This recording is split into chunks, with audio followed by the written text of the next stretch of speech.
Observation के basis पे ये देखा जाता है कि जितनी तेजी से ये इसको रिपल या अट्रैक्ट करेगा, यानी जितनी तेजी से इसके ऊपर फोर्स लगेगा उसकी इंटेंसिटी उतनी ही ज्यादा होगी। यानी अगर फोर्स ज्यादा लग रहा है तो इंटेंसिटी ज्यादा, और फोर्स कम लग रहा है तो इंटेंसिटी कम। यानी जो इलेक्ट्रिक फील्ड इंटेंसिटी है ये फोर्स के डायरेक्टली प्रोपोर्शनल है। अच्छा, बेसिक वे में अगर हम समझे तो देखिए, कुछ लोग होते हैं जैसे उनके घर में जाके बाहर घंटी बजा दो तो वो बाहर ही नहीं निकलते हैं। वो पहले लुंगी पहनेंगे, फिर चप्पल ढूंढेंगे, कहेंगे कोई ना कोई आदमी आके दरवाजा खोल दे, और जब तक वो बाहर निकलने वाले होते हैं तब तक वो आदमी चला जाता है। तो हम वो कहाँ कहेंगे कि उस आदमी की इंटेंसिटी क्या है, कम है।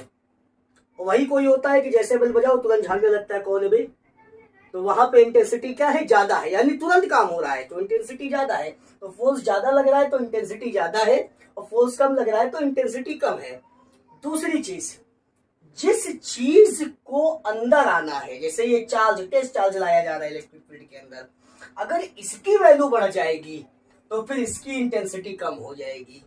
जैसे जैसे ये है कि मान लीजिए कि हमारे घर में अगर कुत्ता घुसा है तो हम क्या करेंगे, डंडा लेके उसको भगा देंगे, वहां हमारी इंटेंसिटी ज्यादा है, बहुत तेज हमने भगा दिया।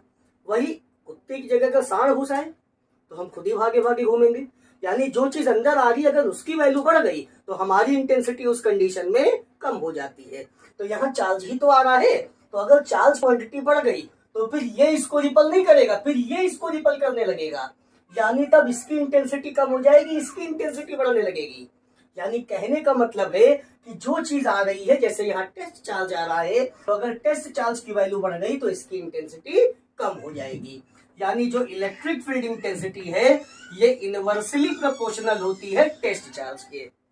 अब दोनों को हम लोग कंबाइन करके इक्वेशन बना लेते हैं फ्रॉम इक्वेशन 1 एंड 2।